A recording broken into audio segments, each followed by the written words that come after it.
नमस्कार मित्रों, मैं मोहम्मद इसहाक खान और साथ में है बूंदे पॉडकास्ट की पूरी टीम।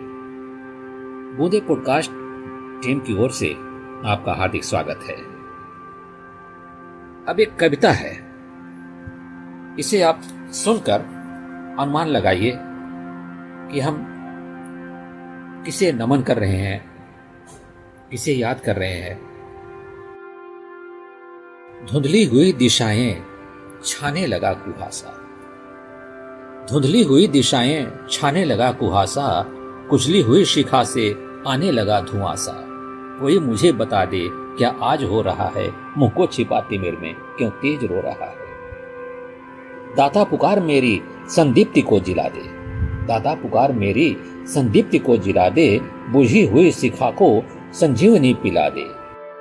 दाता पुकार मेरी संदीप्ति को जिला दे, बुझती हुई शिखा को संजीवनी पिला दे। प्यारे स्वदेश के हित अंगार मांगता हूँ, प्यारे स्वदेश के हित अंगार मांगता हूँ, चढ़ती जवानियों का श्रृंगार मांगता हूँ। रामधारी सिंह दिनकर द्वारा लिखी गई देशभक्ति कविता आग की भीख, जिसमें कवि देश के हित के लिए अंगार यानी कि आग और क्रांति की मांग करता है, ताकि देश को अंधेरे से बाहर निकाला जा सके और उसका भविष्य उज्जवल हो सके। ये कविता राष्ट्र की दशा चिंता व्यक्त करती है और उसे नई ऊर्जा और बदलाव लाने का आह्वान करती है। रामधारी सिंह दिनकर का जन्म 23 सितंबर 1908 को बिहार के बेगूसराय जिले के सिमरिया गांव में एक भूमिहार ब्राह्मण परिवार में हुआ था। जहां तक इनकी शिक्षा की बात है, इन्होंने पटना विश्वविद्यालय से इतिहास राजनीति विज्ञान में बीए किया। संस्कृत, बांग्ला, अंग्रेजी और उर्दू के गहन अध्ययन भी किया इन्होंने। बीए की परीक्षा उत्तीर्ण करने के बाद वे एक विद्यालय में अध्यापक हो गए। 1934 से 1947 तक बिहार सरकार की सेवा में सब रजिस्ट्रार और प्रचार विभाग के उपनिदेशक पदों पर कार्य किया।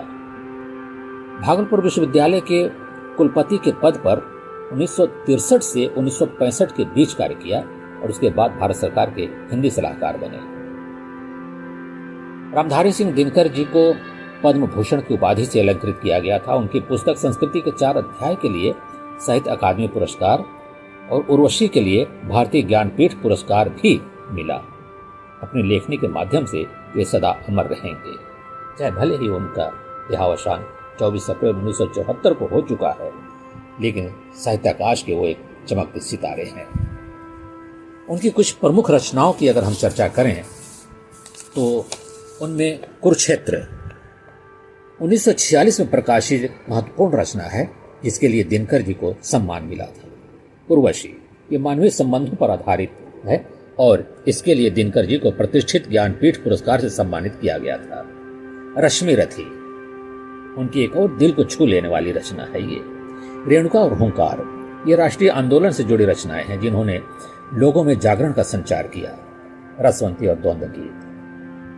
और आखिर में हम ये कहना चाहेंगे कि ये कविता है उनकी, रात यूं कहने लगा मुझसे गगन का चांद।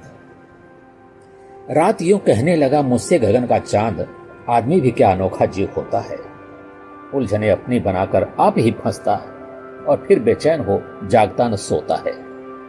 जानता है तू कि मैं कितना पुराना हूं, जानता है तू कि मैं कितना पुराना हूं।